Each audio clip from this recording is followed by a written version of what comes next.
Rouleur Longreads is supported by Lacquer Bicycle Insurance. Lacquer is a team that looks out for each other. Their collective cover is made for cyclists for life on and off your bike.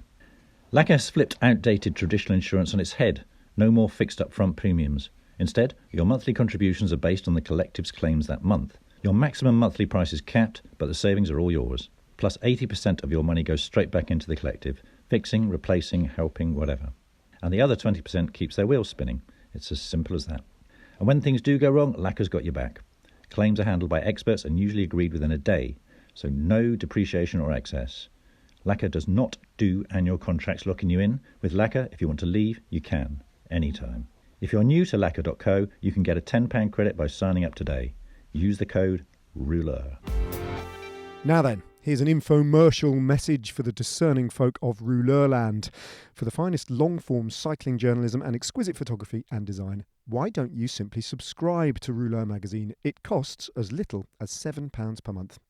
Regular columnists include Orla Chenui, Roman Bardet and me, Ned Bolting, accompanied by features from the best writers and photographers in the business. Simply go to rouleur.cc. You know this makes sense. Learning to Fly by Daniel Stewart, read by Hannah Braxton Brown. Daniel wanted to be a pro cyclist, not just any pro cyclist, but the second coming of Sean Kelly. The story of a young man's journey from Belfast to Belgium and on to France, and the final realisation that he would not be the next king of the classics. Download the Rouleur app, and the whole of issue 20.6, in which this feature is published, is currently available for free. Use the code LEARNINGTOFLY, all one word. Part 1. Daedalus. I was going to call this piece Icarus, but I'm not a documentarian, and I don't know any Russians. Daedalus, among other things, was responsible for 1. Constructing the famous wings which led to his only son's death.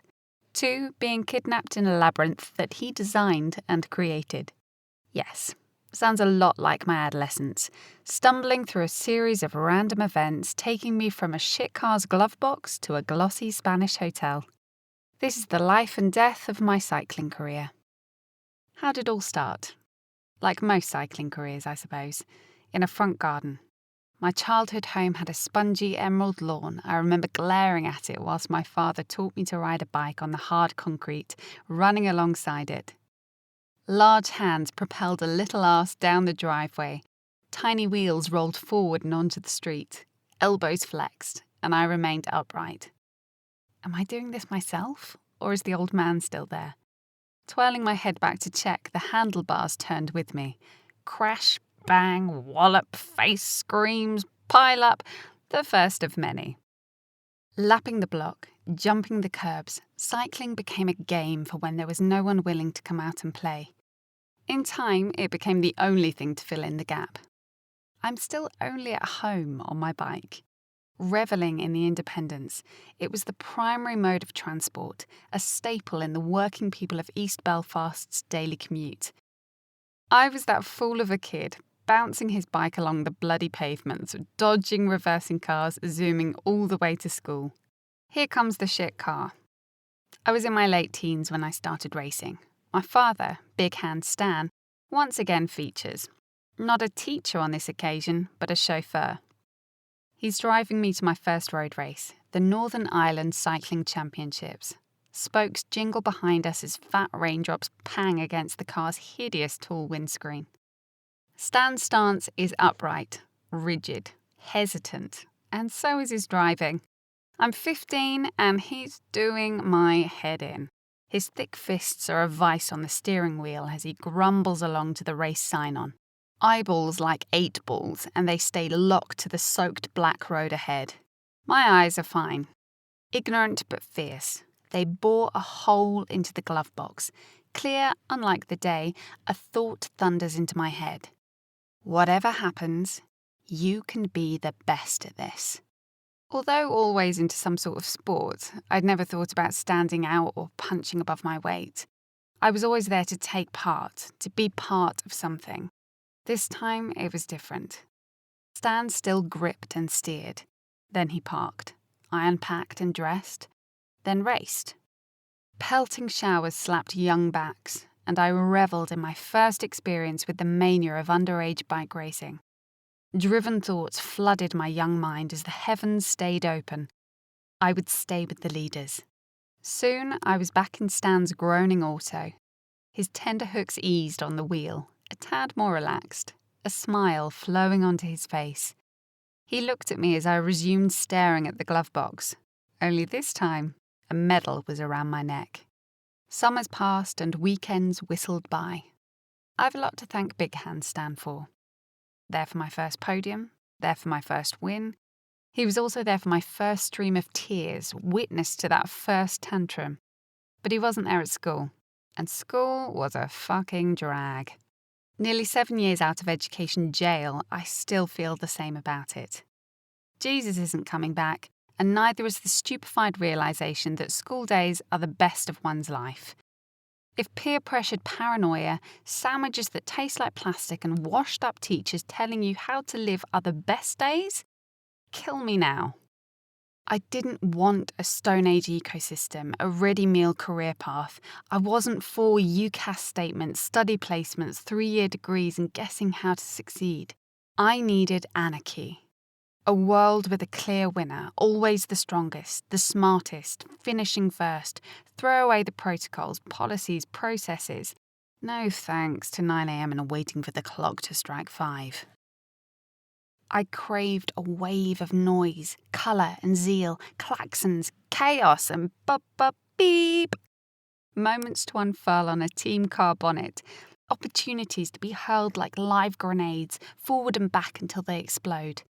I wanted to be riding or lying down or sitting up or eating up. Anything else was wrong. This awe-inspiring, time-consuming wave is cycling. I wanted to ride that wave to achieve perfection. I wanted to be a professional cyclist. Ryanair flights are the cheapest to Charleroi, the Harlem of Belgium. For a cyclist, there's not much to see, apart from the terminal and train station.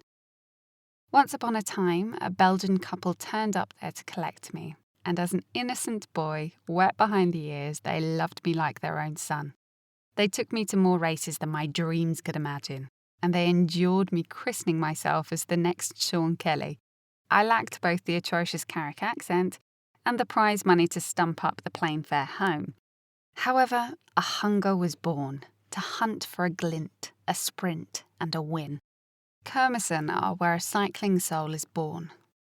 Across the villages of Belgium, these day-long carnivals are the pulsing arteries of the ultimate cycling nation. A hamlet in the middle of nowhere shuts down for the day, its epicenter transforming into a neon sanctuary of bumper cars, bouncy castles, and arcade games. Around the carnival will lie a scale-electric track of lanes, car parks, towpaths, and driveways, all fair game to be melded together to create a racing circuit. Sometimes 10 kilometres long, sometimes 1. Traffic furniture will never be taken into consideration. The format will always be laps. Laps mean sprints, sprints mean primes, and primes mean prizes. After a couple of years, I was winning sausages from mid-race sprints, maintaining podiums amongst the bookies' big names, and gradually progressing to the type of odds a seasoned gambler may be inclined to take a punt on. Each way, of course. But I didn't go to Belgium for sausages. I came for wins. The ferocious hammer in my head sparked a decision. You're too skinny. You won't turn pro here. I had to go to France. Part 2. Plain Mad Civilian. Have you ever seen One Flew Over the Cuckoo's Nest? I mean, you don't have to watch it. Keep reading. Essentially, Jack Nicholson acts as this mad but sane criminal surrounded by actual mental patients. Starting his time well, he teaches mute Native Americans how to play basketball and the like. But then, within a vicious world of lobotomies and controlling nurses, the mad but sane criminal becomes a plain mad civilian. In this story, I am Jack Nicholson. By the end, you'll have to tell me who the nurse is. Let's introduce ourselves to the madmen. Exhausted from the boredom of Belfast, I opened up our home computer. Born a millennial, the online safety forums drilled into me from a young age droned around my head as I scoured for a stranger to help me in my flight to cycling stardom. On Facebook, I found one. His name was Serge, and he is our first madman. Small, middle-aged, and with a faint resemblance to Hal from Malcolm in the Middle, his eyes were a wizened grey, but his whites were wicker yellow. This madman was a good man. He gave me my first taste of French racing. With his EC Mayan team, I explored the gorgeous greens of Normandy, racing all over the northwest of France. Plouay and Fougères became landmarks in my cycling career, as did the local style of racing. A large loop from A to B, followed by a wicked lashing of finishing circuits. I fell in love. Attacking was the language. Never is there a breakaway in French amateur racing, only a brief escape group, a whittled-down peloton, or a strong and smart winner. I had found my cycling arena. But you didn't find your place. Correct, I didn't find my place, remember? Serge was mad, after all. Moving up into the team apartment in Mayenne, I became a lodger in a top-floor flat. No lock on the door, but 2 Estonians, a silent Dane, and a washing machine you had to put your hand inside to operate. Conditions were bleak, but the sun was out and adventure is captivating. I rode around Le Mans, Evron, along the Ijor Canal, and enjoyed my cycling. France was fantastic, but I had to find another place to stay. If I was going to, this country would turn me pro. Cue next madman. Facebook coming to the rescue once again. The man was Jean. Moreover, the dude was Jean. He had opted for a profile picture from The Big Lebowski. Eyebrows, sideburns, stories, smokes, that was Jean. A policeman, journalist, agent, businessman, team owner. You name it, he could do it. To this day, I still don't know what he actually was. But at this moment, I didn't even know what he looked like. After 40 minutes of waiting in the car park of Nantes Atlantique Airport, I realised that Jean wasn't coming. Stomaching an expensive phone call, the roaming charges ticked away as the flat line doot, doot of the French internal call tone burned into my eardrum. "Hello?" Jean answered, belligerent as to who it could possibly be. Now, I clenched my fists. I notified the dude who it was. "Daniel, where the fuck are you?" I didn't know Jean. I didn't know what he looked like. I had no concept of where Hennebon was on a map. All that would change. I would soon ride for them. Between many occasions of idiocy, the Bretons taught me finesse. I could not batter them all, but I could climb. And with my brain, I could win. I came to France with a fire for success truly burning. In Brittany, it all started to click. I would soon become strong and smart. 2 seasons went, trophies were gathered, and a Spanish December came. In the grand hotels of Calpe, cyclists are only seen in the winter, just as bats only venture out in the dark. I'm Daniel Stewart, but it could be under Kurt Bogertz. I'm here with Ann Post Chain Reaction. Cycling has taken over the hotel. Funny-looking SRAM group sets decorate Katusha bikes. Fabio Aru clops along the polished hotel floor, not concerned for the caretaker's workload for the day, but then again, he is the current Campion de Vuelta, so does he need to give a shit about anything? Laptops, mechanics, soigneurs swarm from all sides, even when, "Excuse me, your passport, please?" I chuck it over. She can clone the battered document for human trafficking purposes if she wants. Just give me the key to my room. I soon find out what the Grand Hotel used to look like because I'm staying in it. A world before the prostitution of air miles, a time of amber upholsteries and squeaking spring mattresses. I chuck my bag on the bed to prove my point. Who's sharing with me? What's the Wi-Fi? When's dinner? The 5 W's of professional cycling.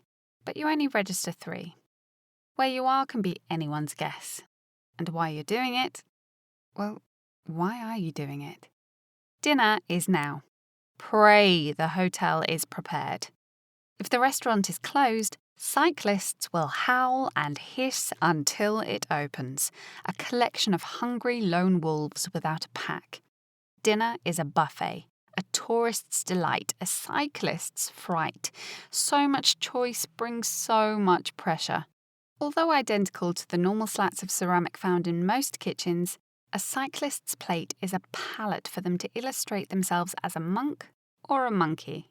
Opt for the opposite of all the foods you actually want and bring them back to the table, smiling, convincing every soul you've welcomed this wholesome meal into your temple of being on a daily basis ever since the last training camp.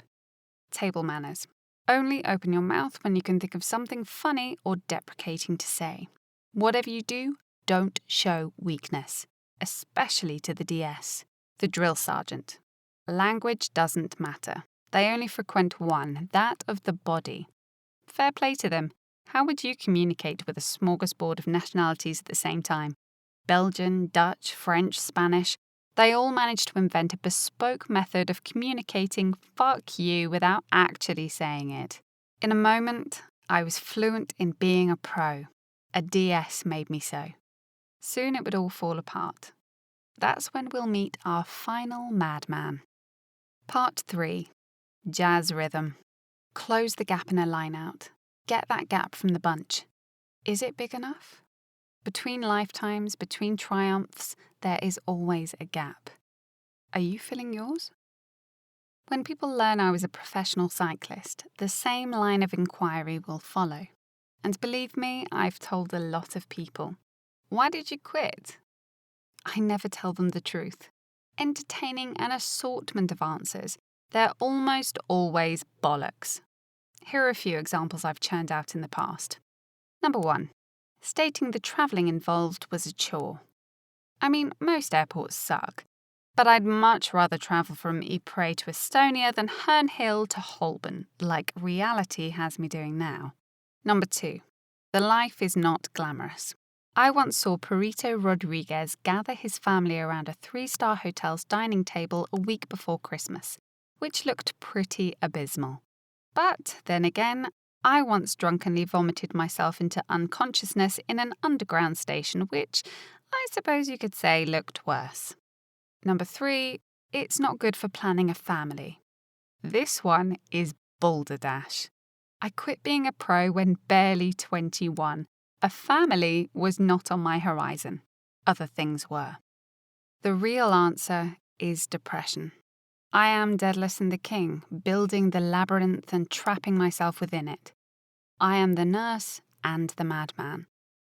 I am the reason I stopped professional cycling. Lean, fit, and strong on the outside, feeble, scared, and weak on the inside. I just couldn't fucking do it.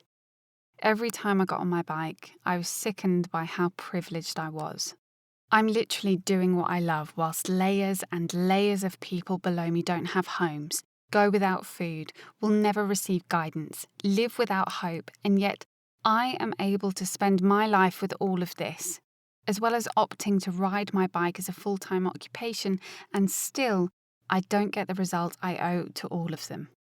The necessity remains for me to fill every moment I can muster with action and achievement. If I don't do that, I am letting down everyone else who could avail themselves of the opportunity and do better. I think you would agree that the real answer would kill any conversation. I talk about depression openly, and initially I saw myself as some sort of philanthropist, maybe a white Martin Luther King. That works, right? In reality, I vent because it still hurts. I don't know why I have depression, the same way we don't know what to do with this life we're given.